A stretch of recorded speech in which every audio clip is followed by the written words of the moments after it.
Oke, teman-teman ya mohon maaf, ini internetnya sedikit bermasalah nih. Oke, sudah saya undang narasumber kita. Ya. Teman-teman yang join audio saya dan videonya ini enggak putus-putus atau tetap lancar, ya. Baik, kita bisa tahu nih problemnya ada di mana.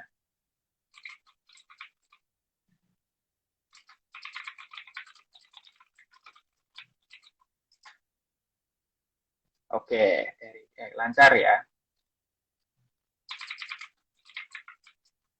Oke, mungkin narasumber kita sedang mencari koneksi yang ini ya, yang lebih baik. Oke, sudah saya invite lagi dulu ya.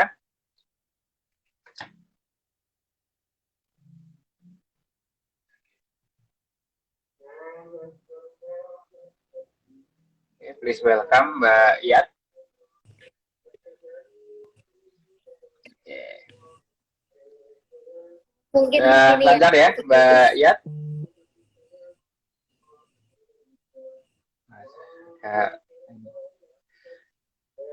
Oke, koneksinya nih bermasalah. Apa namanya? Ya mungkin saya perkenalkan sekali lagi ya dari narasumber kita pada malam hari ini. Ya, beliau adalah awardee LPDP tahun 2018 yang sudah menyelesaikan ini ya Master of Education di Monash University Juni 2021 lalu. Ya, betul ya Mbak Iyat? Lebih tepatnya Juli. Lebih tepatnya Juli 2021, Mas.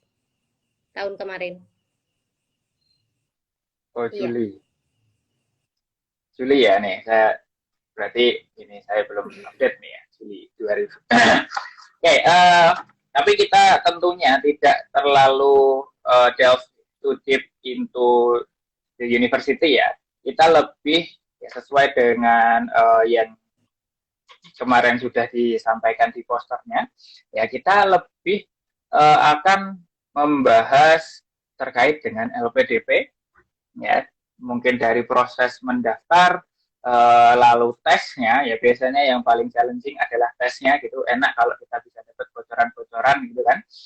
Lalu mungkin sedikit tentang pos apa ya istilahnya ya, setelah selesai menyelesaikan studi, ada nggak nih yang harus dilaksanakan ya terkait dengan penerimaan beasiswa ini. Oke, mungkin ini aja dulu ya. Saya mulai dari yang pertama adalah Mbak Iyat. Iya. Kenapa kepikiran lanjut studi, Mbak? Lanjut studi S2?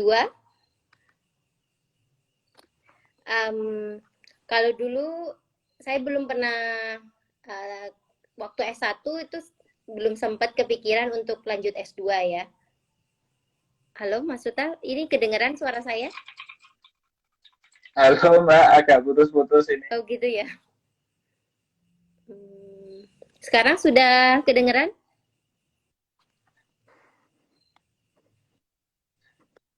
Masih agak putus-putus ya. Oke. Di tempat teman-teman yang lain, apakah Mbak Iyat lancar?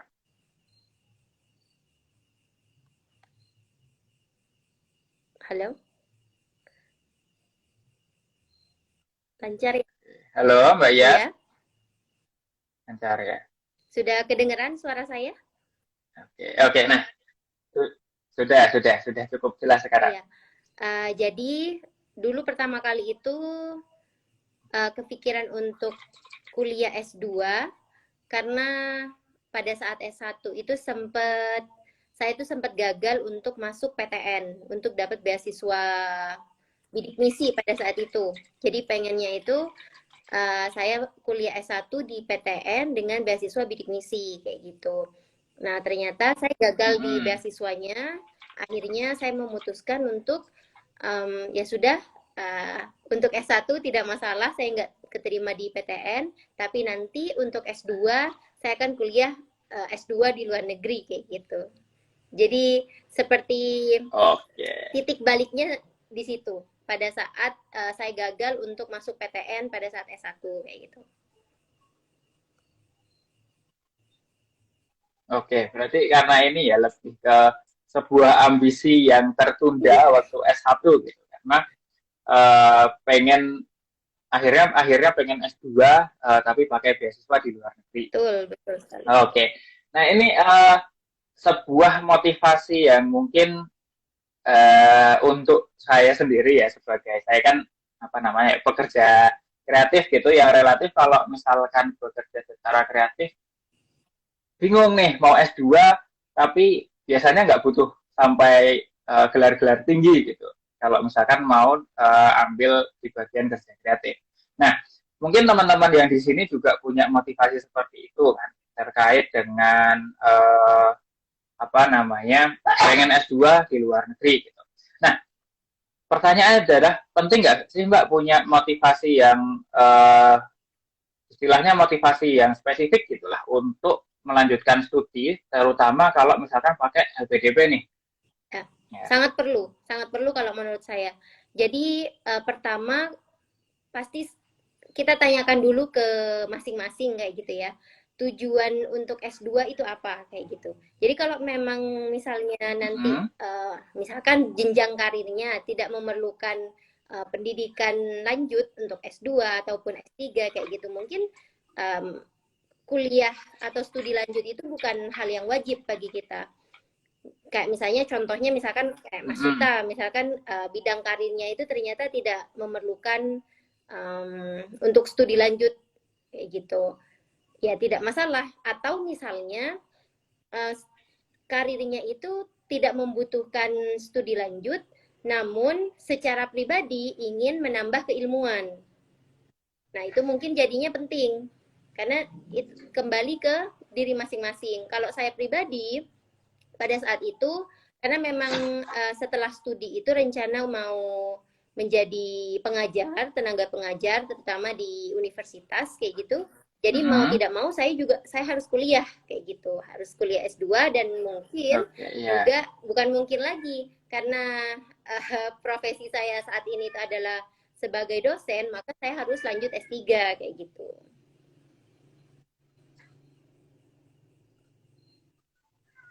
Oke, nah ini saya agak kurang mendengar tadi ya karena koneksinya sedikit terputus-putus. Mungkin dari sepenangkapan saya tergantung dari goals akhirnya nanti ya. Kalau misalkan tadi membahas soal kependidikan gitu, dan tenaga pendidikan harus punya pendidikan yang tinggi, ya. Seperti ini ya, mungkin kalau saya belum tahu nih kalau di Monash University itu apakah semua dosen itu profesor, apakah biasanya apa lulusan S2 saja gitu. Nah, kalau dilihat dari film-film gitu kan, bahkan anak SMA saja gitu ya, yang high school manggil gurunya itu profesor. Kalau di Monash University ya Mas? Nah, kalau di sana gimana Mbak? Apakah karena seperti itu gitu? Kalau yang ngajar saya itu memang bukan profesor tapi doktoral, biasanya minimal doktoral kayak gitu. Jadi sudah lulus kayak minimal itu sudah S3 kayak gitulah ya Mas, untuk yang mengajar saya. Kemudian kalau untuk panggilan, memang di Australia itu sangat jarang untuk manggil sir atau ma'am atau something seperti itu, kayak miss atau something seperti itu nggak ada ya di Australia. Maksudnya bukan nggak ada tapi sangat jarang. Dan bahkan memang dosen itu lebih terbiasa dipanggil dengan nama awal, nama pertama, first name-nya. Bahkan anak SD, saya kan juga kemarin itu sempat ada internship ya, jadi kayak ngajar di SD sama di TK kayak gitu. Jadi mereka manggil saya itu manggil nama, jadi langsung nama panggilan, bukan miss. Manggil nama malah ya. Jadi langsung panggil nama.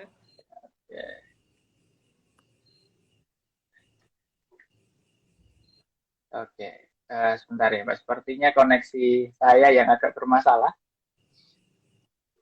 Jadi ini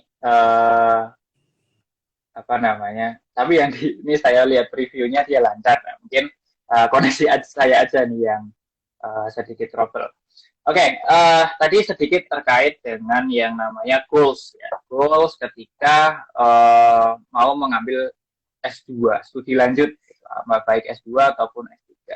Nah, proses yang berkaitan dengan pendaftaran LPDP sendiri nih, tadi harus punya tujuan. Nah, dari tujuan itu, nih saya buka websitenya LPDP. Di situ tuh ada 3 macam beasiswa ya Mbak ya, 3 jenis. Iya. Ada yang afirmasi, ada yang apa ini tadi, umum dan targeted. Nah kalau Mbak Iyat sendiri ikut yang mana nih? Dulu saya ngambil jalur afirmasi. Jalur afirmasi saya kemarin. Afirmasi Betul. ya. Oke. Nah, kenapa nih ikut apa sih Mbak sebenarnya bedanya afirmasi, umum dan targeted ini? Jadi sebenarnya untuk peraturannya itu setiap tahun biasanya ada update. Jadi bisa jadi informasi yang saya sampaikan ini mungkin ada yang tidak up to date kayak gitu. Ini berdasarkan pengalaman saya pribadi. Kalau yang reguler itu untuk siapa saja sebenarnya, siapa saja boleh mendaftar kayak gitu. Tapi kalau yang namanya afirmasi itu biasanya ada beberapa kategori. Misalnya salah satunya adalah mahasiswa yang pernah mendapatkan bidik misi. Jadi yang dulunya S1 kuliah dengan bidik misi itu daftar di afirmasi. Kemudian dari keluarga prasejahtera. Terus juga ada lagi dari daerah 3T. Kayak gitu. 3T itu kayak terdepan. Ya, maksudnya daerah-daerah yang mungkin masih secara perekonomian atau secara pembangunan itu masih kurang kayak gitu. Jadi untuk kayak putra-putri Indonesia yang tinggal di daerah tersebut itu mendapatkan jalur khusus di afirmasi. Kayak gitu namanya daerah 3T kalau dulu ya. Terus juga dulu ada lagi kalau tidak salah itu tahun 2019 atau tahun 2020 ada lagi namanya beasiswa santri kayak gitu. Nah, sekarang itu sudah ada tambahan lagi, ada targeted, kemudian ada lagi jalur dosen kayak gitu. Jadi teman-teman saya itu di kampus sekarang ada yang melalui jalur dosen, tapi juga maksudnya beliau sebagai dosen dan mendaftar beasiswa LPDP kayak gitu. Beda jalurnya. Kalau dulu kan ada Budi kalau tidak salah. Oke, berarti ya jalur-jalur ini tuh memang ini ya punya istilahnya kayak kalau misalkan orang punya kebutuhan tertentu atau dia punya istilahnya dari satu golongan malah dikasih satu jalur yang berbeda untuk lebih memudahkan. Iya, ya, Mbak ya. Oke, memudahkan banget nih. Ini kalau saya lihat sekarang ada yang daerah Putra Putri Papua. Iya. Nah ini teman-teman kita yang dari daerah timur punya satu slot sendiri nih. Betul. Ya, disabilitas. Iya, ada disabilitas juga betul. Prasejahtera. Nah, ada disabilitas juga. Oke, nah tadi Mbak Iyat sendiri afirmasi, tapi kalau secara benefit sama ya Mbak ya? Secara benefit sama, cuman dari segi persyaratan itu beda. Jadi kalau misalnya dulu yang tahun saya itu untuk beasiswa afirmasi persyaratannya lebih rendah. Kayak misalnya dari segi IELTS kayak gitu. Biasanya IELTS-nya itu lebih rendah karena kalau dia mendapatkan beasiswa afirmasi, biasanya dia masih mendapatkan pengayaan bahasa. Beda dengan jalur reguler. Kalau jalur reguler itu tidak ada pengayaan bahasa. Jadi misalnya kalau saya kan butuh IELTS untuk daftar kampus, maka LPDP itu juga membiayai kursus IELTS, kursus bahasa Inggrisnya, dan juga membiayai biaya pendaftaran untuk tes IELTS kayak gitu. Kalau yang reguler tidak ada. Oke, ada perbedaan-perbedaan tersendiri ya. Justru kalau memang layak untuk mendapatkan mungkin salah satunya ya berarti lebih baik cari yang secara persyaratan lebih mudah. Benar. Iya. Ya, biar nggak terlalu ribet ya. Terus ada lagi yang Nah, namanya, ini saya lihat di sekarang ya. Gimana Mbak? ya Ya, ada lagi yang bisa namanya dilanjutkan dulu. kolaboratif kalau sekarang tuh istilahnya kolaboratif scholarship. Jadi parsial, sebagian dibayar sendiri, sebagian lagi dibayar sama LPDP kayak gitu. Misalnya kuliahnya dibiayai oleh LPDP, biaya hidup biaya sendiri kayak gitu. Ada yang jalur seperti itu, Mas Suta. Oke, malah jalurnya dibagi-bagi gitu Iya. ya. Mungkin kalau buat saya milih yang ngambil semuanya sih ya, fully funded aja ya. Kayaknya agak repot kalau sampai luar negeri. Belum lagi kan ini visanya visa belajar kan ya Mbak Iyat ya. Nah, karena visa belajar itu setahu saya maksimal kalau misalkan pun boleh kerja 20 jam seminggu. Iya, 20 jam per minggu. Ya, kalau nggak salah ya. Betul. Bekerja 20 jam seminggu. Nah, itu kan kalau untuk membiayai hidup mungkin sedikit repot gitu. Nah, jadi kalau teman-teman mampu ya mau rela untuk apa namanya going extra mile gitu untuk memenuhi persyaratan, lebih baik sih memang yang fully funded. Betul. Ya, meskipun tadi ada opsi kedua yang dibagi tanggung jawabnya dibagi berdua gitu. Nah, oh ya, nih ngomongin persyaratan ya Mbak ya. Kalau saya lihat di websitenya itu harus punya LOE unconditional. Iya. Ya, LOE unconditional itu kan berarti dia pasti diterima, itu kan sudah pasti diterima. Iya. Maksud saya sudah pasti diterima di universitas gitu. Nah, kalau misalkan ya belum dapat LOE unconditional, dapatnya mungkin salah satunya harus memenuhi IELTS-nya dulu gitu. Nah, berarti nggak bisa daftar LPDP atau punya ada keringanan tertentu, Mbak? Nah, ini seperti yang saya katakan tadi, setiap tahunnya itu memang ada update. Termasuk di tahun 2022 itu kan mempersyaratkan LOE unconditional. Jadi mungkin antisipasinya itu supaya awardee bisa langsung berangkat setelah dinyatakan diterima oleh LPDP, bisa langsung berangkat. Tapi kalau untuk tahun saya pada 2018 lalu itu LOE belum menjadi persyaratan utama. Jadi tidak harus memiliki LOE unconditional dulu untuk daftar LPDP. Kayak gitu. Pada saat itu kebetulan saya masih, jadi saya daftar LPDP itu 2 kali Mas. Jadi sudah pernah gagal LPDP 2017. Oh, berarti pendaftaran keberapa itu? Pendaftaran kedua baru lolos. Oke, berarti pernah gagal ya, gitu ya? Gagal juga. Wah, ini perjuangan apa namanya, tidak menyerah gitu meskipun pernah gagal, coba lagi. Betul. Gitu. Nah, dan gagalnya teman-teman di sini juga ada yang gagalnya juga bukan hanya jadi banyak. Oke, ya, militan banget ya Mbak Yat. Memang benar-benar tadi kalau saya pernah baca memang kalau misalkan punya goals yang spesifik gitu, apa namanya, tadi kan berarti caranya untuk kuliah di luar negeri, caranya ada banyak. Ya, jadi teman-teman di sini mungkin bisa menentukan dulu nih, kenapa harus kuliah di luar negeri. Ya, caranya, ya kan, karena banyak cara menuju Roma gitu kan, caranya bisa disesuaikan lagi ya. Kalau LPDP nggak lolos, mungkin beasiswa yang lain. Betul. Oke, nah ini kita bisa belajar dari perjuangannya Mbak Iyat juga nih. Ya, dilihat dari motivasinya dulu. Betul. Nah, apa namanya ya? Tadi LOE unconditional, salah satu syaratnya. Tiap universitas, karena tadi pengalamannya Mbak Iyat juga sudah beberapa kali mendaftar ya, ada yang gagal juga. Nah, dapat LOE ini dari satu universitas atau dari banyak universitas Mbak Iyatnya?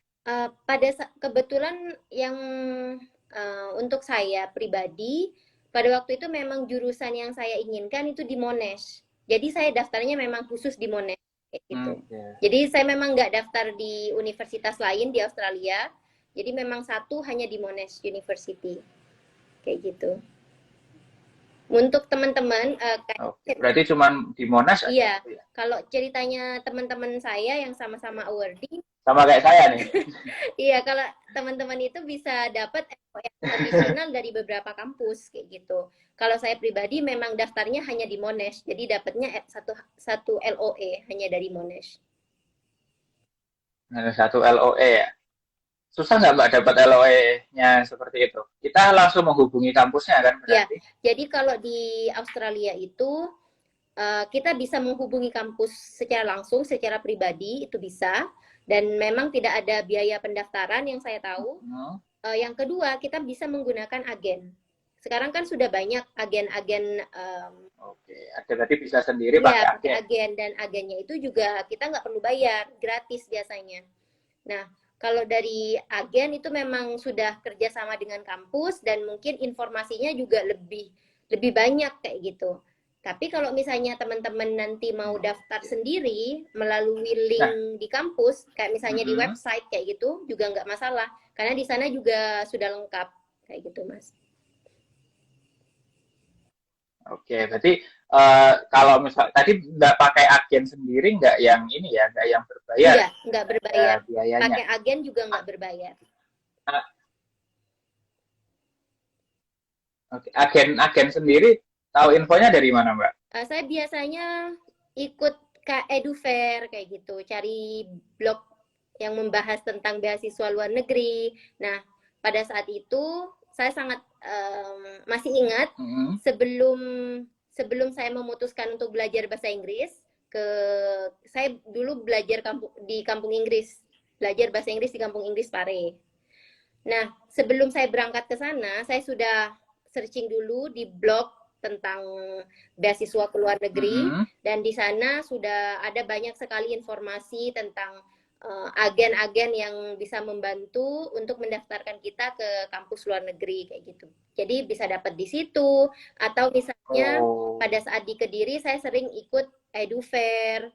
Jadi banyak sekali kampus-kampus luar negeri itu yang terutama juga awardee kayak awardee LPDP, atau misalnya kalau di Australia itu ada AAS, mereka membagikan informasi secara cuma-cuma kayak gitu, gratis, kita nggak perlu bayar. Jadi tinggal datang ke acaranya, terus kita bisa tanya-tanya langsung ke awardee-nya, atau bisa tanya langsung ke agensinya yang bisa mendaftarkan ke kampus kayak gitu. Oke, jadi caranya pun juga variasi ya, bisa dapat dari agen atau dari awardee-nya. Ya kalau misalkan pun sendiri agak sulit. Kalau belajar pengalaman dari yang ini ya Mbak ya, kemarin kan sempat kita sharing juga sama yang bekerja ya, working holiday di Australia juga. Nah, apa namanya? Biasanya persyaratan di waktu pendaftarannya kalau kemarin dibandingkan sama persyaratan di Indonesia dengan persyaratan yang ada di Australia itu benar-benar jauh berbeda gitu. Nah, persyaratan pendaftaran di kampusnya ini sulit atau enggak, Mbak? Biar dapat LOE-nya. Kalau di Australia itu sangat gampang kalau menurut saya. Yang penting requirement-nya itu sudah memenuhi syarat. Kayak misalnya di Monash sendiri, di Monash University itu, yang penting kita buat kurikulum vitae, kemudian ya visa sudah pas, ya visa nanti diurus setelah itu ya, mungkin paspor atau ijazah yang sudah ditranslate kalau misalnya ijazahnya tidak berbahasa Inggris, dan juga transkrip nilai yang sudah ditranslate ke dalam bahasa Inggris kalau misalnya belum menggunakan bahasa Inggris, kemudian IELTS atau misalnya TOEFL IBT. IELTS. Ya, kalau misalnya IELTS-nya sudah memenuhi syarat, udah lebih gampang untuk dapat kayak gitu. Yang penting kita sudah memenuhi syarat, itu mudah untuk dapat LOE kondisional.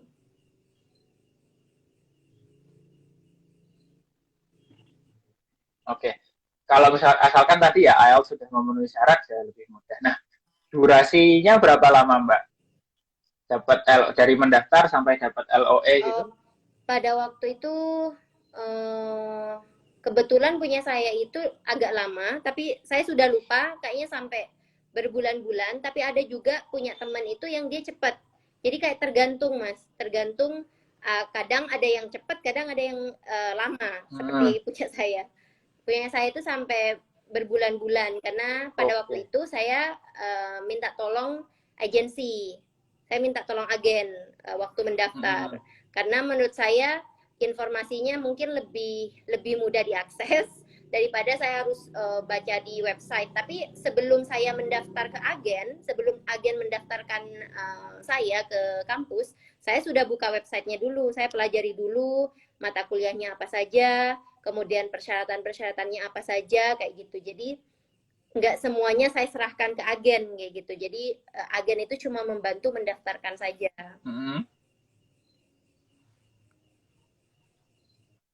Oke. Nah ini durasinya ternyata bervariasi ya, ada yang cepat, ada yang lama. Nah, berhubung pendaftarannya itu kan sudah tinggal sampai 4 Agustus nih.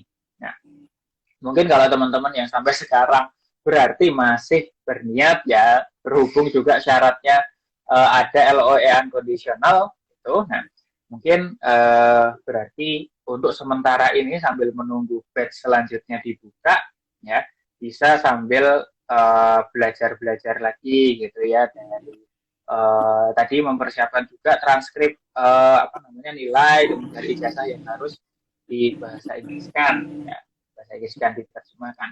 Ini banyak sekali jasa-jasa yang sudah bisa menerjemahkan sertifikat-sertifikat begitu. Iya. Yang penting penerjemah tersumpah. Ini membahas terkait dengan ini yang penting penerjemah tersumpah deh. Oke, penerjemah tersumpah. Nah, itu syarat utamanya. Biasanya kalau penerjemah tersumpah, teman-teman bisa menghubungi di Himpunan Penerjemah Indonesia ya. Di websitenya ada hpi.org. Nah, di situ gampang lah nyari yang tersumpah. Meskipun tentunya ini ya ada biayanya ya Mbak Iyat ya, kalau tersumpah ya. Ya, nah dipersiapkan itu juga berarti. Dan apa namanya, kalau ini sudah dapat LOE nih, nah kondisinya kemudian mau mendaftar LPDP,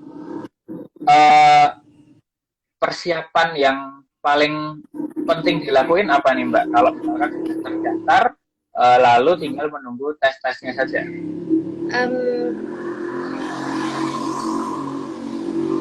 Maaf, agak rame di sini. Saya dekat jalan.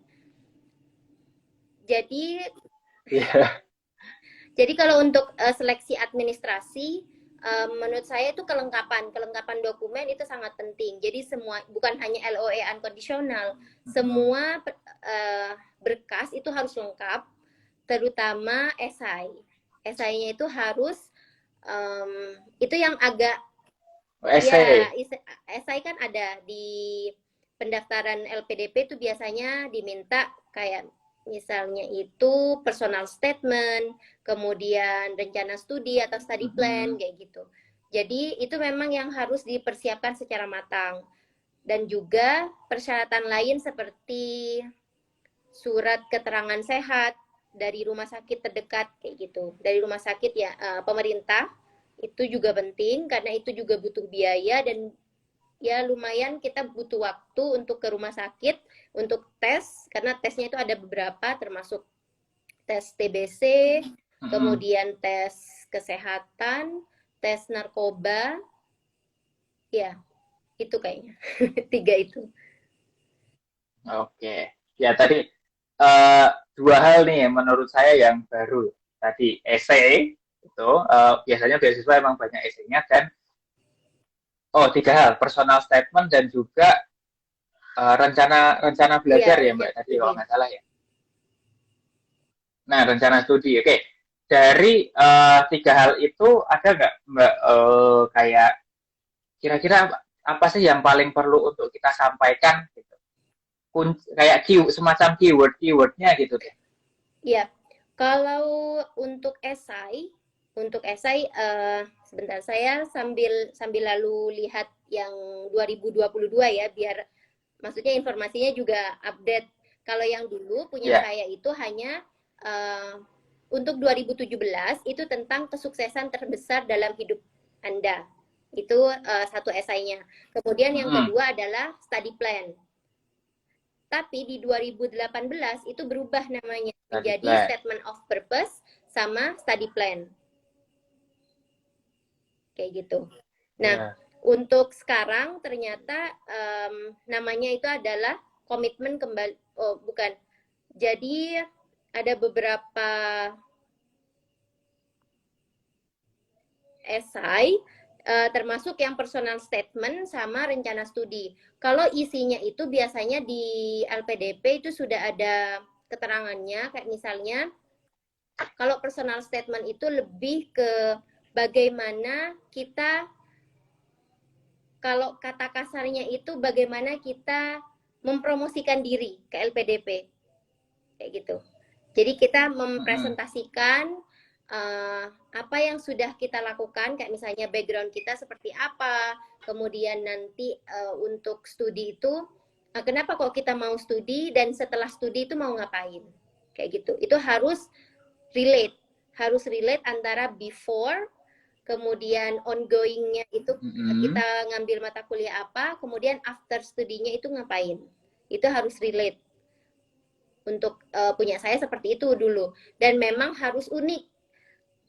Maksudnya unik seperti apa? Jadi paling tidak di awal, kayak misalnya openingnya, itu benar-benar ada first impression. Mm-mm. Kenapa kok harus ada first impression? Karena LPDP itu kan menyeleksi ribuan esai ya, ribuan esai dari seluruh putra-putri Indonesia kayak gitu. Bagaimana esai kita itu bisa dibaca sama LPDP, bisa menarik, ya paling tidak dari paragraf pertama itu harus benar-benar impresi examiner kayak gitu, si pemberi beasiswa. Dan jangan Mm-mm. jangan hanya copy paste dari kurikulum vitae. Kalau misalnya kita hanya menulis, misalnya seperti saya ya, misalnya nama saya Heliatul Matluba dari universitas ini, jurusan ini, akan kuliah di jurusan ini di Monash University misalkan, itu kan sangat biasa kayak gitu. Tapi mulai dari sesuatu yang Iya. impress si examiner. Misalnya kita mulai dari apa prestasi kita, misalkan prestasi yang menurut kita itu paling paling mendukung dan relate dengan studi yang akan kita ambil. Atau misalnya ada juga yang dimulai dengan komitmen komitmen diri, karena itu unik, nggak akan biasanya itu Mm-mm. berbeda dengan orang lain. Atau bisa jadi kita mulai dengan cerita khusus, misalnya project yang pernah kita project yang berhasil kita buat. Misalnya kita pernah nih ketika kuliah S1 kita pernah jadi ketua BEM misalnya. Sebagai ketua BEM saya pernah membuat proyek ini dan dampaknya ini. Nah, kemudian dilanjutkan dengan Mm-mm. adanya background seperti ini, saya berencana untuk melanjutkan studi di bidang ini karena mendukung keilmuan saya di bidang tersebut. Kemudian setelah studi nanti saya akan berkontribusi di bidang yang sama. Makanya saya perlu untuk kuliah di luar negeri dengan jurusan tersebut. Misalnya seperti itu ya, kasarannya seperti itu. Jadi semuanya itu memang harus relate, dan itu butuh waktu, tidak bisa hanya sehari 2 hari untuk membuat esai, walaupun esainya hanya misalnya 1000 kata atau 2000 kata, mungkin kelihatan Mm-mm. sedikit, tapi karena sedikit itulah kita harus benar-benar membuat esai kita itu padat, kontennya itu padat, padat berisi, jadi nggak hanya kita bercerita tentang pengalaman hidup, tidak hanya curhat kayak gitu, tapi ada isinya di situ. Ada nilai yang mau kita tawarkan. Saya layak menjadi award di LPDP karena saya ini kayak gitu. Jadi memang benar-benar meyakinkan si pemberi beasiswa. Seperti ini ya, pitch deck ya, berarti untuk kalau misalkan kita bicara soal proposal bisnis gitu ya. Bagaimana kira-kira produk yang kita jual itu ya, itu bisa menjadi solusi bagi penerima beasiswa. Ya produk yang kita jual di beasiswa itu kan berarti diri kita gitu, untuk belajar.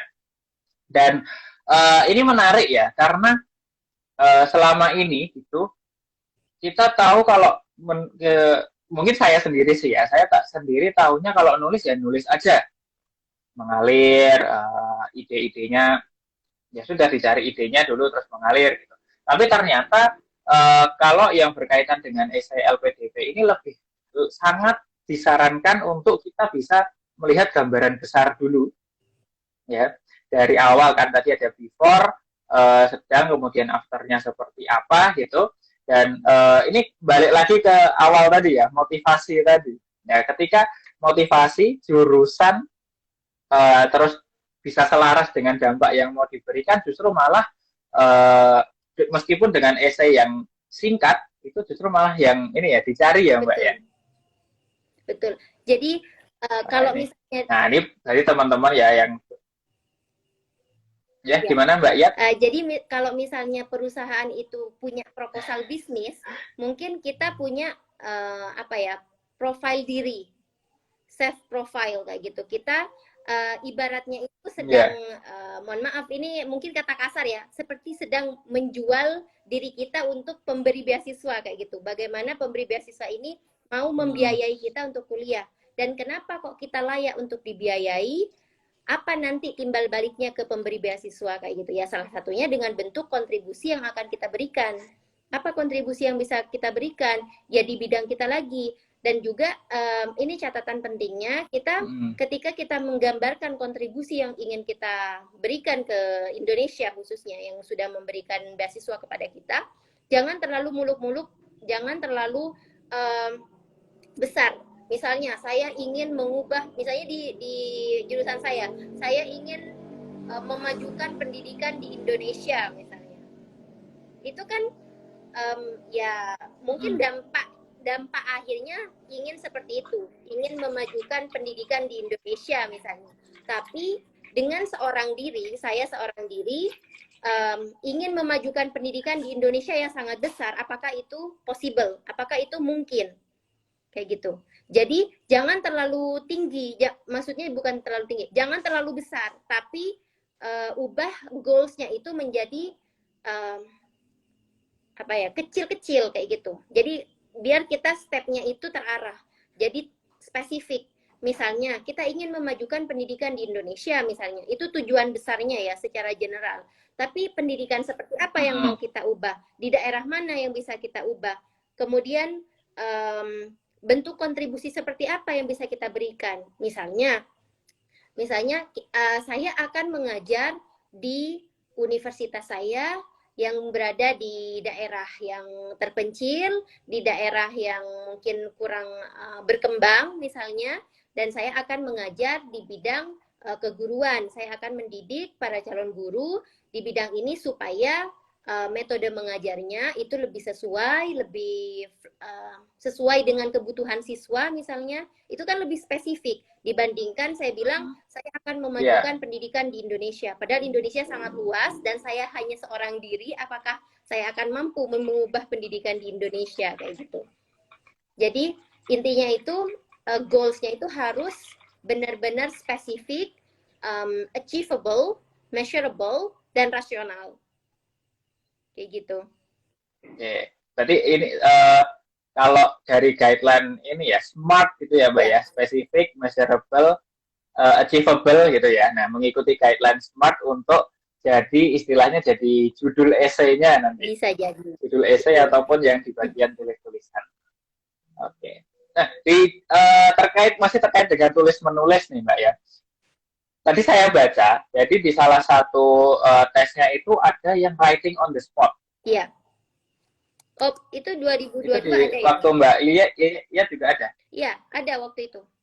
Oh, kurang tahu, soalnya di sini nggak ada. Oh, ada.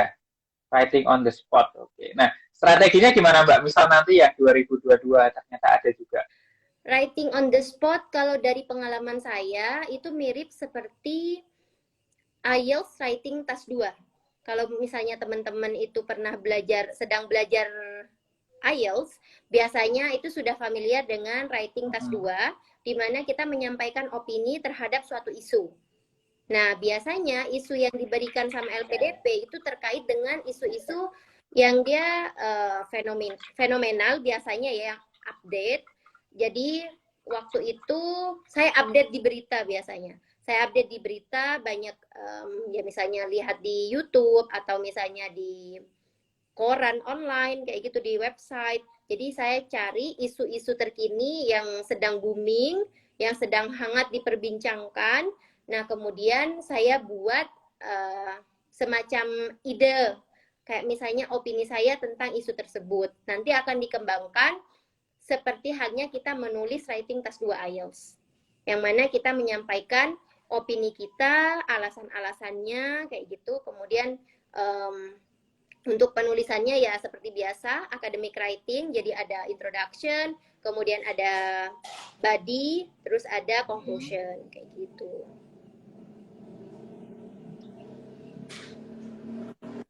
Yeah. Tadi dari topik yang booming ya, mungkin teman-teman di sini bisa latihan dengan ini yang lagi booming berita sekarang, blogger-blogger Kominfo, nah, mungkin bisa direspon itu ya. Siapa tahu didengar sama pihak Kominfonya. Gini Mas, Terus dapat ini ya, iya. dapat gimana Mbak? Iya. Jadi teman-teman nggak perlu khawatir kalau misalnya nanti teman-teman misalnya sudah lolos seleksi administrasi, kemudian mau masuk seleksi berikutnya yang misalnya termasuk writing on the spot. Biasanya teman-teman kalau update informasi, teman-teman akan bergabung dengan di Telegram biasanya tuh banyak grup LPDP untuk seleksi writing on the spot atau misalnya untuk seleksi wawancara. Nah, di grup tersebut itu biasanya infonya akan sangat update. Kenapa? Karena ketika kita seleksi LPDP itu kan dilaksanakan seluruh Indonesia, biasanya di beberapa kota kayak gitu, beberapa kota besar terutama. Nah, biasanya seleksinya itu tidak bersamaan. Jadi, teman-teman awardee itu biasanya kita nggak pernah nutup-nutupin kayak gitu. Kayak kita itu sharing, benar-benar sharing. Misalnya di kota, contohnya ya misalnya di kota Surabaya itu tesnya tanggal 1 Agustus misalnya. Kemudian di Yogyakarta itu tesnya adalah tanggal 2. Biasanya teman-teman yang sudah tes di Surabaya dia akan info. Kemarin writing on the spot yang keluar itu tentang ini. Jadi sudah ada daftarnya biasanya teman-teman itu biasanya sharing. Iya, mereka nggak pelit. Teman-teman harus update informasi, nanti cari grup di Telegram, cari aja kayak misalnya LPDP 2022, nanti teman-teman gabung di situ, biasanya teman-teman itu akan update di sana mengenai informasi writing on the spot, atau misalnya pertanyaan-pertanyaan di wawancara, bahkan pertanyaan wawancara itu mereka akan share. Kayak gitu. Oke, berarti sudah ada ini ya komunitas yang memberikan apa ya sarana informasi. Nah, tinggal teman-teman yang sedang mendaftar itu cari tahu aja grup-grup Telegram, grup-grup yang lain gitu. Betul. Grup WA mungkin kalau grup ada. WA juga ada biasanya. Ataupun ya yang sebenarnya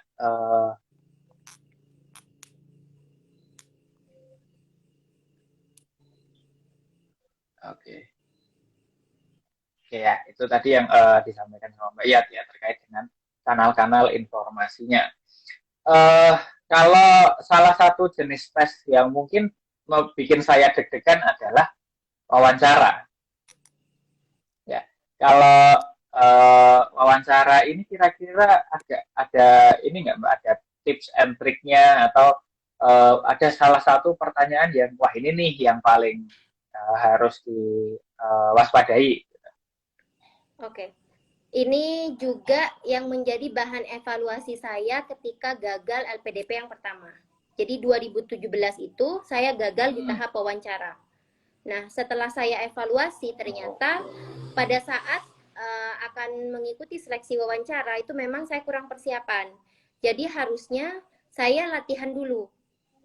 Paling tidak teman untuk latihan wawancara bareng, kita bisa latihan sendiri, direkam, atau misalnya kita berbicara di depan cermin, kayak gitu, direkam, diulang lagi jawaban kita udah masuk akal atau enggak, kayak gitu.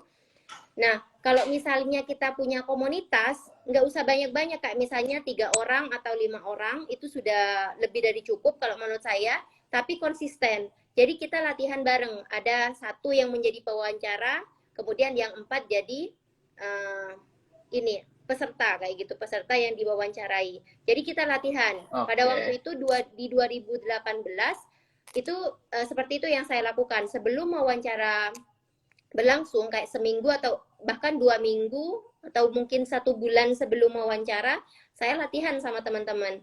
Jadi saya bikin grup WhatsApp sama teman-teman itu, kita janjian tiap malam itu jam berapa kita latihan untuk wawancara. Entah ketemu langsung atau misalnya kalau sekarang kan sudah ada Zoom dan semacamnya, lebih gampang kayak gitu. Jadi bisa latihan di Zoom, kita saling tanya. Nah, dengan kita latihan, itu kita bisa mendapatkan masukan, termasuk ide cara menjawab, atau juga bisa dengar teman, misalnya, oh teman kita menjawab pertanyaan ini dengan cara seperti ini. Sepertinya ini yang lebih relevan kayak gitu, lebih mudah untuk kita menyampaikan maksud yang ingin kita sampaikan kepada pewawancara. Nah, kemudian terkait dengan pertanyaan wawancara, biasanya pertanyaan yang paling penting dan itu harus benar-benar dijawab oleh kita sendiri sebelum diwawancarai dan sudah apa ya istilahnya, mungkin sudah di luar kepala kayak gitu ya, adalah alasan utama. Alasan utama kenapa kita mengambil jurusan tersebut, kenapa universitas tersebut, kenapa negara tersebut. Jadi kayak misalnya saya, kenapa saya mengambil jurusan Master of Education? Kenapa ngambilnya di Monash University? Kenapa ngambilnya di Australia? Jadi itu harus dijawab. Itu pertanyaan inti biasanya. Gitu. Dan pelajari mata kuliah terkait. Pelajari mata kuliah terkait. Tetap ini ya Mbak, garis merahnya tuh tetap ada di apa namanya korelasi antara tujuan, jurusan gitu ya. Berarti memang benar-benar kita diminta untuk melihat gambaran besar ya dari dan di tes keseluruhan ini nanti bisa menguji kita betul-betul tentang pemahamannya kita ya terkait dengan jurusannya itu, kemudian dan hubungannya apa sih sama permasalahan yang mau kamu selesaikan gitu, di beasiswa si Indonesia itu ya. Oke, nah mungkin dari benang merah ini teman-teman sudah punya gambaran ya nanti ke depannya di tes-tes ini, baik tes ini ada tes bakat skolastik, ada seleksi substansi. Nah di seleksi substansi ini ada essay on the spot-nya gitu. Nah dari situ pastikan dulu ya relasi antara goals teman-teman ikut beasiswa ini, kemudian jurusan yang dipilih dan kenapa negaranya. Ya, kenapa negaranya. Nah, kalau kenapa sih Mbak perlu ditanya negaranya gitu? Kira-kira Mbak Iya tahu nggak?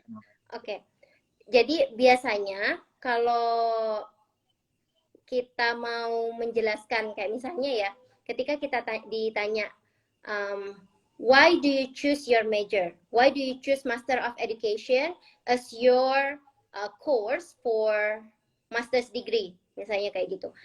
Jadi apa alasan utamanya kayak gitu kan? Biasanya kebanyakan itu akan menjawab karena jurusan ini ada di Monash University, karena Monash University ini memiliki ranking yang memiliki reputasi tinggi, rankingnya itu nomor sekian di dunia, dia adalah universitas terbaik di Australia untuk jurusan pendidikan, misalnya seperti itu.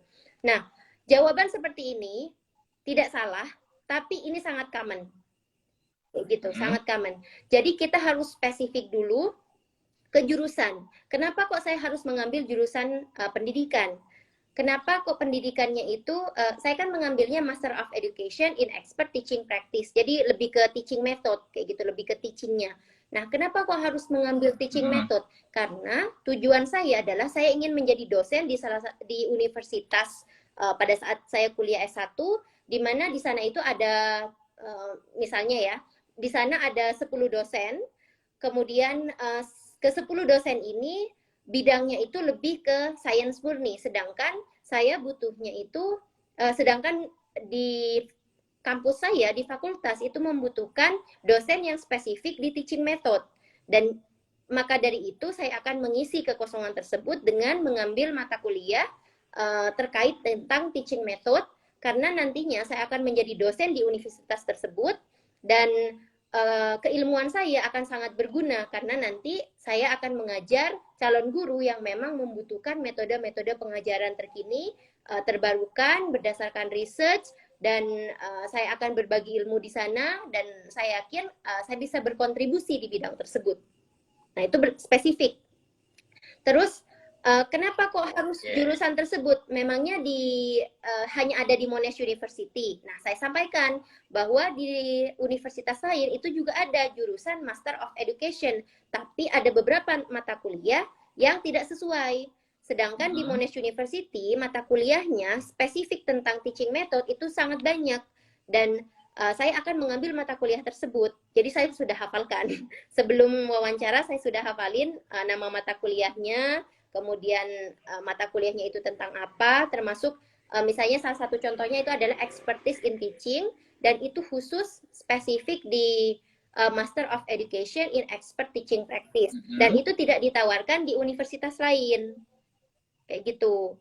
Nah, kenapa kok bisa di negara Australia? Karena Monash University itu memang adanya di Australia, walaupun memang ada beberapa kampus Monash di negara lain, tapi untuk jurusan pendidikannya itu adanya di Australia. Misalnya seperti itu. Kemudian saya tambahin lagi, karena Australia itu ternyata memiliki hubungan kerjasama di bidang pendidikan dengan Indonesia. Dan salah satu target tujuannya adalah kabupaten saya di Madura. Itu sangat spesifik. Kayak gitu. Jadi mendukung goal saya, mendukung alasan saya kenapa memilih, kenapa kok harus kampus itu, kenapa kok harus jurusan itu, dan di negara Australia. Kayak gitu. Harus spesifik.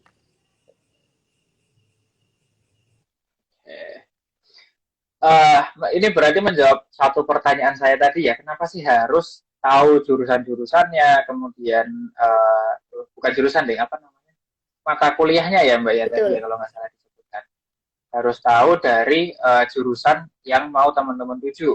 Nah, ini sepertinya akan banyak dijelaskan di website kampusnya tentunya ya, dari benar-benar teman-teman yang mau, misal saya kan bukan sastra, saya pendidikan bahasa Inggris ya, jurusannya dulu S1. Kemudian kalau misalkan, ini pertanyaan nih, harus linear dengan S1-nya nggak Mbak? Nah, itu pertanyaan yang sering ditanyakan, dan termasuk itu pertanyaan saya waktu itu karena galau ya mau memilih jurusan apa, karena waktu S1 itu kan saya jurusannya pendidikan IPA.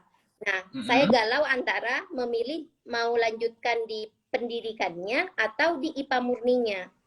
Karena waktu itu saya sangat suka dengan pelajaran biologi, dengan mata kuliah biologi. Jadi awalnya itu rencana saya mau ngambil biologi murninya atau di pendidikan, kayak gitu. Nah, ada juga teman saya yang malah lintas jurusan. Maksudnya beda jurusan. Misalnya S1-nya itu bisnis misalkan, ternyata S2-nya malah pendidikan, kayak gitu. Nah, sebenarnya tidak ada persyaratan khusus dari LPDP. Dari LPDP itu tidak mempersyaratkan harus linier. Sepanjang kita bisa mempertanggungjawabkan, kita bisa memberikan reason, kenapa kok kita mau mengambil jurusan yang berbeda dengan S1. Misalnya, salah satu alasannya itu karena pekerjaan. Misalnya, saya sekarang bekerja di bidang bisnis misalnya. Walaupun S1 saya di pendidikan, tapi pekerjaan saya itu di bagian bisnis, di perusahaan. Dan dari perusahaan itu membutuhkan tenaga ahli di bidang ini, yang mana saya harus bekerja, saya harus kuliah dan mengambil jurusan tersebut untuk mengisi kekosongan tenaga ahli di perusahaan tempat saya bekerja. Itu kan make sense ininya, alasannya kayak gitu. Jadi bukan hanya saya pengen lintas jurusan karena pengen belajar hal lain, itu kan kurang spesifik kayak gitu.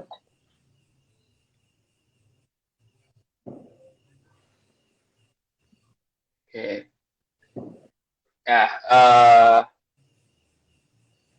apa namanya tadi ya? Berarti sebenarnya tidak masalah asal bisa mempertanggungjawabkan gitu ya, Mbak Iyat ya. Betul, memberikan alasan yang masuk akal, yang Um, rasional dan didukung dengan background kita, pengalaman kita. Kayak misalnya saya pribadi, saya akhirnya mengambil jurusan pendidikan karena memang background saya ternyata lebih banyak ke arah pendidikan. Saya lebih banyak mengajar kayak gitu. Sedangkan kalau misalnya saya mengambil IPA murni, misalnya biologi, paling tidak saya harus punya banyak pengalaman di lab, di laboratorium, kayak penelitian-penelitian ilmiah kayak gitu, kayak misalnya di laboratorium IPA sendiri. Tapi ternyata background saya itu tidak banyak mendukung di situ, tapi lebih banyak mendukungnya ke arah pendidikan. Makanya um, saya lebih memilih di jurusan pendidikan dan berkontribusinya juga di bidang pendidikan, bukan di IPA murninya.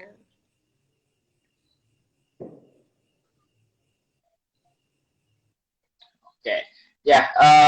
Nah itu tadi ya teman-teman kalau misalkan yang mau uh, lintas jurusan, ya yang mau lintas jurusan memang intinya sebenarnya harus punya motivasi yang kuat gitu ya, yang memang bisa meyakinkan.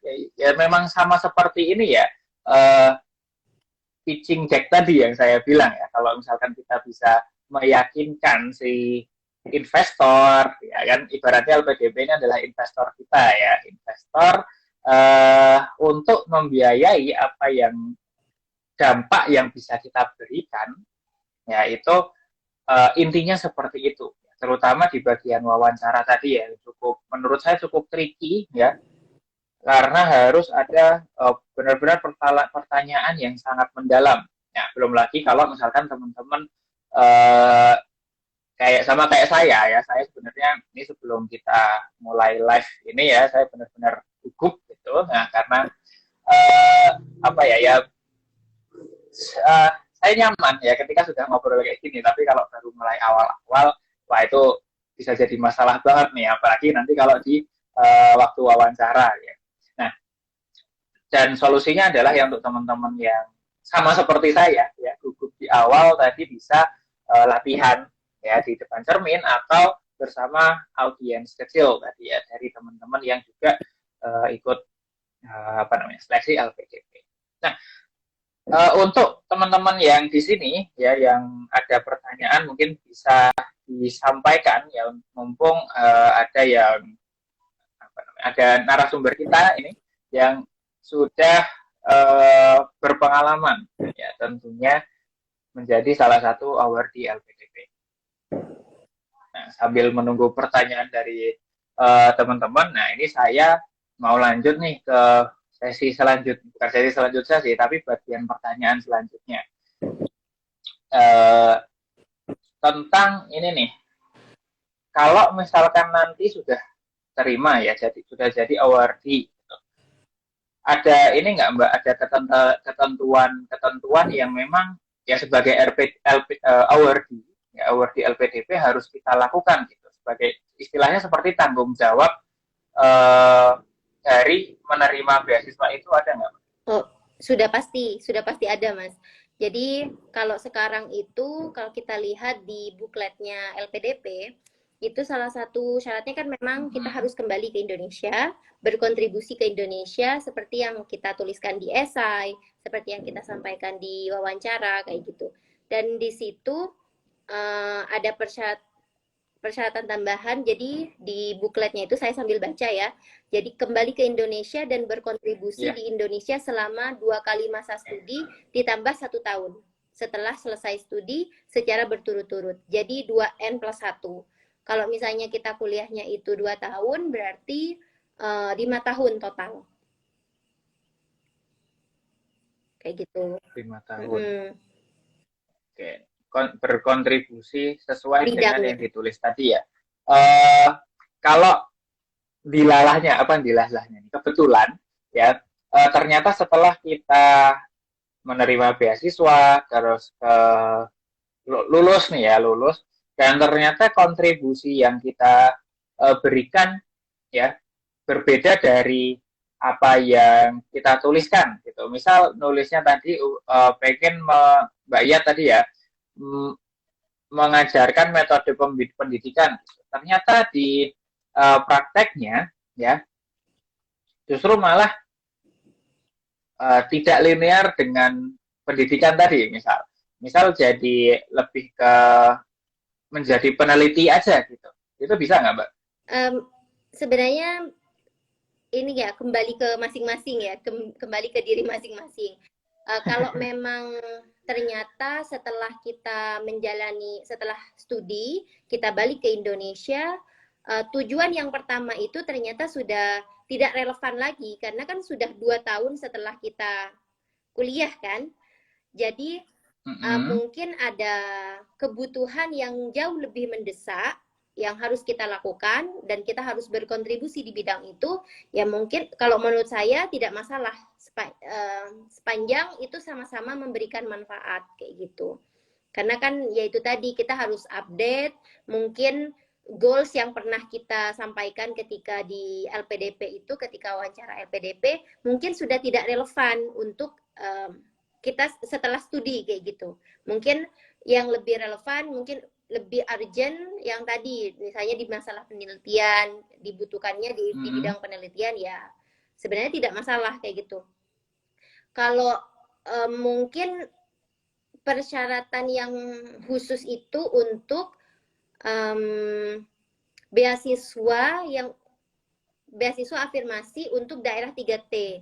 Biasanya itu yang memang khusus di mana penerima beasiswa setelah menyelesaikan masa studi biasanya diharapkan untuk kembali lagi ke daerah tersebut, ke daerah tempat dia mendaftar kayak gitu. Kalau misalnya dia mendaftar dari daerah 3T, maka nanti diharapkan untuk berkontribusi di daerah itu kembali. Karena kan ya itu tadi, karena daerah 3T diharapkan pemuda-pemudi ini, putra-putri Indonesia ini yang sudah belajar dari berbagai negara bisa kembali lagi ke daerahnya, memajukan daerahnya kayak gitu. Oke, berarti apa namanya? Saya agak kurang mendengar tadi ya karena jaringan ya kembali lagi. Tapi semoga teman-teman yang di sini bisa menangkap ya yang disampaikan oleh Mbak Iyat tadi ya. Nah, ini ada pertanyaan nih dari Kak Yohana Putri. Nah, ini jurusannya hampir mirip dengan saya ya.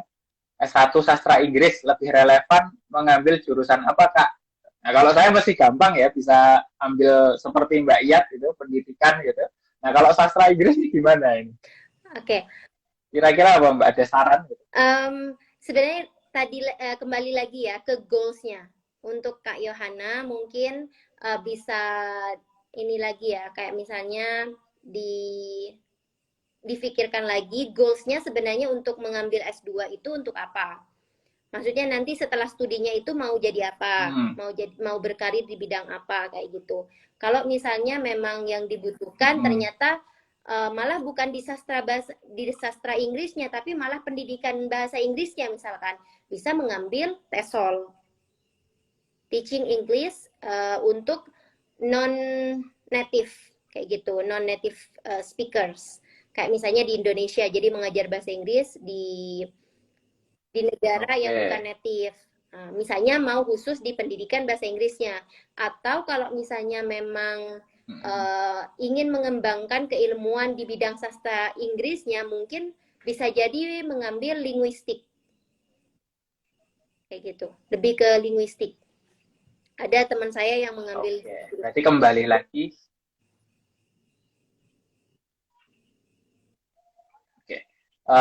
Benar-benar kembali ke dia mau berkarir di bidang mana gitu ya, mau memiliki apa namanya tadi ya, berkontribusi di bidang apa. Nah, nanti salah satunya adalah teaching English tadi ya, as for non-English speaker untuk Indonesia. Dan berarti hampir sama seperti pendidikan ya, karena ternyata bahasa Inggris itu juga banyak ya yang membutuhkan ya, baik yang mau bekerja ataupun memang mau apply untuk beasiswa ini ya, apalagi yang syaratnya IELTS-nya harus 7, 8 gitu. Nah itu agak pusing juga ya.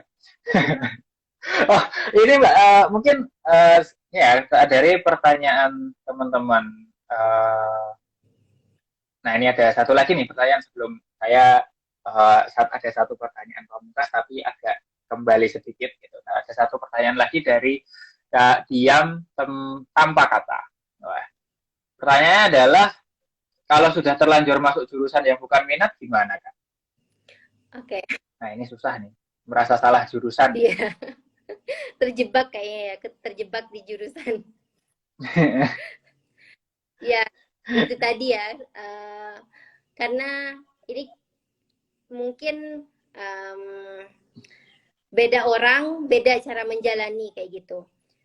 Pada saat saya S1 memang waktu itu saya inginnya kuliah di bagian kesehatan, kayak misalnya di pokoknya di jurusan kesehatan lah, ya berkaitan dengan kesehatan, entah itu kedokteran, keperawatan atau apa kayak gitu. Karena memang saya suka banget tentang biologi. Tapi ternyata pada saat S1 saya malah kuliahnya itu pendidikan IPA. Pendidikan ilmu pengetahuan alam, malah lebih ke keguruan kayak gitu. Mungkin pada saat awal kuliah saya merasa masuk jurusan yang bukan minat, karena minat saya di bagian kesehatan, di bagian yang khusus di biologi. Tapi pada waktu itu saya jalani, saya belajar dengan ya seperti halnya saya juga menyukai dengan pelajaran yang sedang saya ambil kayak gitu, yang sedang saya pelajari. Jadi benar-benar dijalani dan ternyata malah memang saya menemukan passion saya di sana. Ternyata keinginan itu belum tentu kebutuhan. Jadi belum tentu yang kita inginkan itu yang kita butuhkan. Kayak gitu. Dan ternyata yang kita butuhkan itu tidak selalu sesuai dengan keinginan kita. Itu ya. Tapi mungkin beda orang beda ya menjalani dilema seperti ini. Mungkin ada yang merasa sangat tersiksa atau misalnya sangat galau, gimana kalau misalnya saya malah masuk jurusan yang bukan minat. Ya, mungkin itu tadi, sebelum kita mendaftar ke jurusan tersebut harus difikirkan dengan matang, apalagi mau mendaftar LPDP. Kalau misalnya kita sendiri belum yakin dengan jurusan yang mau kita ambil, bagaimana cara kita meyakinkan si interviewer? Bagaimana kita meyakinkan pihak pemberi beasiswa? Kayak gitu. Jadi memang harus yakin dulu di awal. Kita harus yakin, kita harus benar-benar tahu goals kita seperti apa, supaya lebih enak dalam menyusun esai, kemudian nanti menyampaikan ke interviewer ketika kita sedang wawancara. Kayak gitu.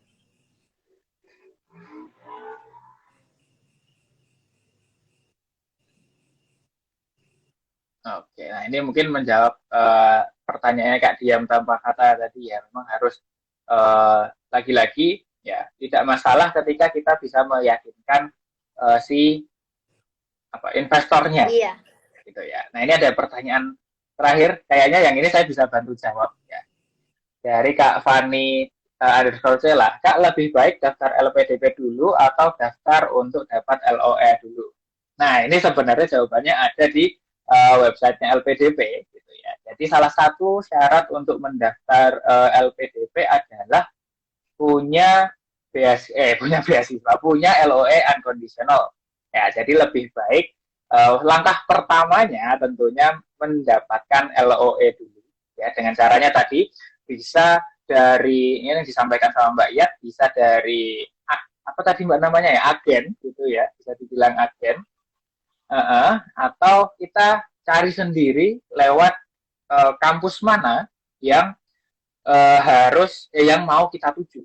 Nah, dan tentunya ketika kita mendaftar ke situ, ya, tadi ini sekaligus saya mencoba menyimpulkan adalah kita harus tahu nih benang merahnya adalah dari awal sampai akhir, ya mulai dari motivasi, ya tujuan kita. Kalau kata Simon Sinek itu why-nya apa ya, kenapa.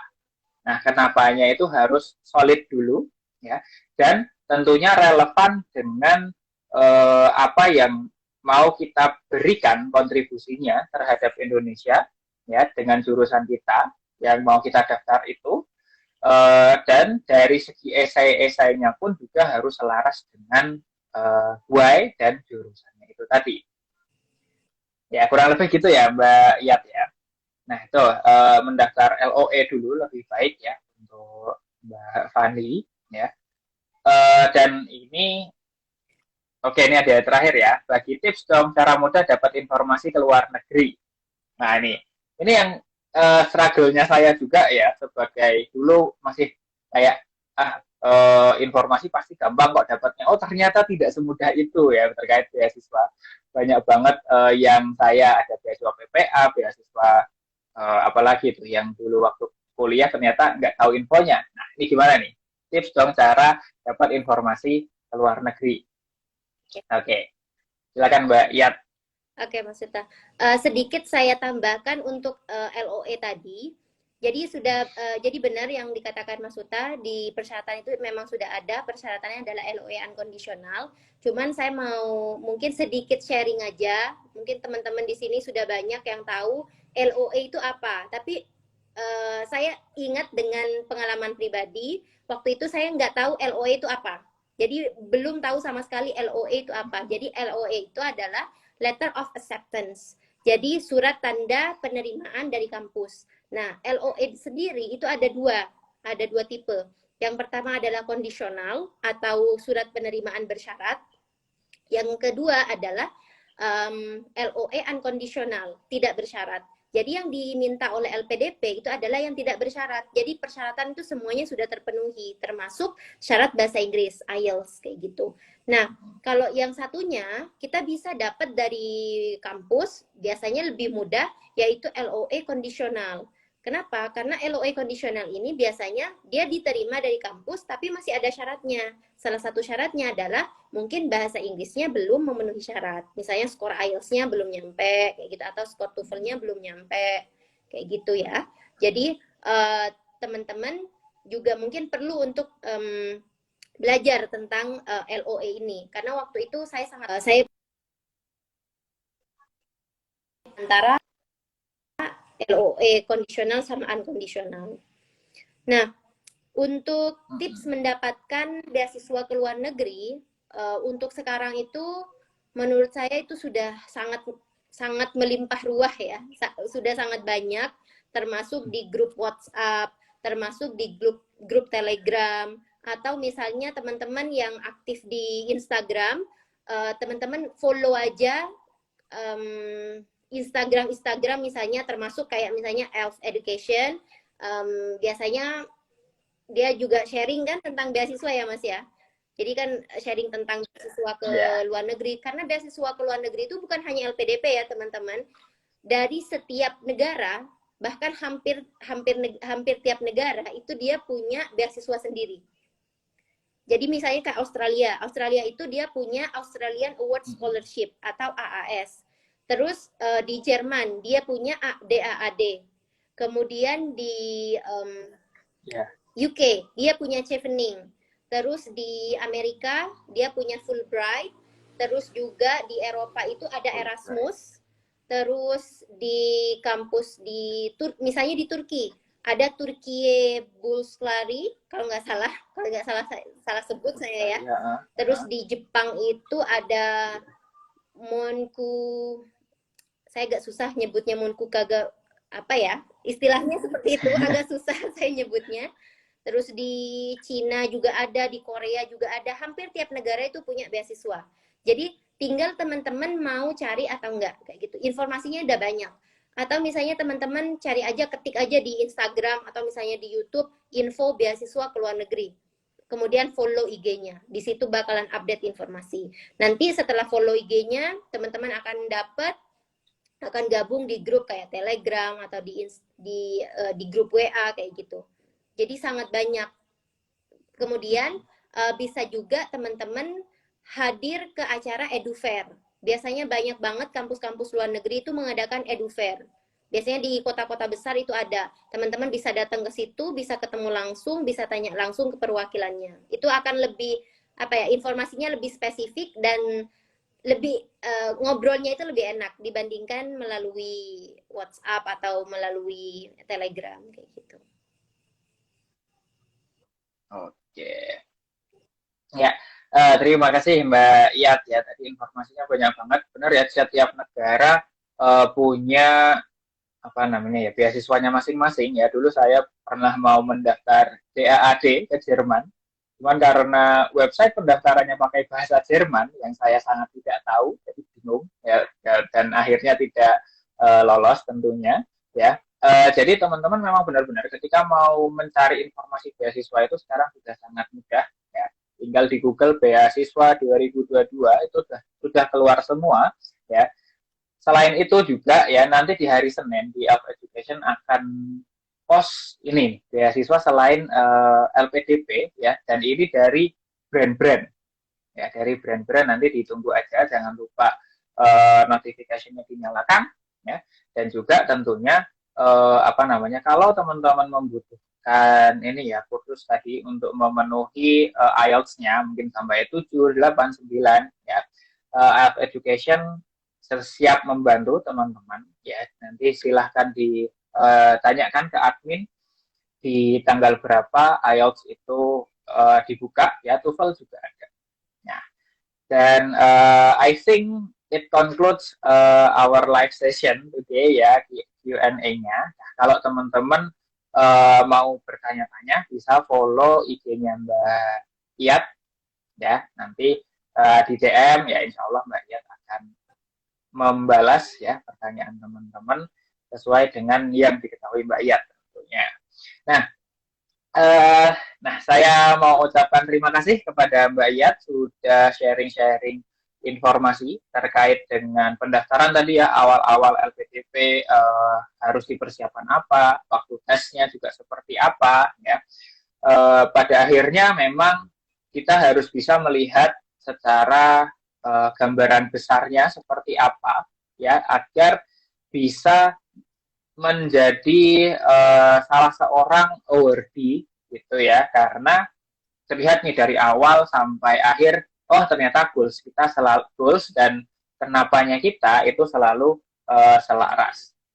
Baik, ya terima kasih juga teman-teman yang sudah hadir menyaksikan live Instagram kita Elf Education yang membahas soal LPDP. Nah, selanjutnya ya akan ada tadi salah satu yang disebutkan oleh Mbak Iyat ya, kita akan membahas terkait dengan beasiswa tadi belum dibahas, Erasmus ya. Di beberapa waktu ke depan kita akan mengulik nih ya, mengulik Erasmus Plus atau Tripos Plus ya gitu. Nanti dengan tentunya dengan narasumber yang tidak kalah seru juga ya sama Mbak Iyat. Dan selalu stay tune untuk menyalakan notifikasi di konten-konten Elf Education berikutnya. Baik, terima kasih sekali lagi Mbak Iyat. Kita jumpa lagi beberapa waktu mendatang. See you, bye-bye. See you, terima kasih semuanya. Assalamualaikum.